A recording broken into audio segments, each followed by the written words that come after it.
Hello friends, welcome back to my YouTube channel. If you are new on my YouTube channel, please subscribe my YouTube channel.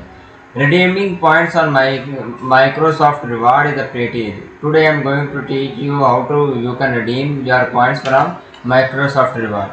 The process is very simple. Just follow these instructions. First, log in into your Microsoft Rewards website. Then verify the total number of your points you have accumulated. Navigate to the redeem section of the browser available reward. Choose the reward you want to redeem. Options include gift cards, sweep packets, entries, donation, and other items. If the reward allows multiple redemption as such as gift card, you can adjust the quantity to use a large number of points. Click on the reward and follow the prompts to complete the redemption process. Confirm the redemption to detect the point from your account, looking for a confirmation email to or a code sent to your registration mail. That's pretty much easy. I hope you find this video helpful. Please subscribe and like my video and subscribe my channel. Thanks for watching.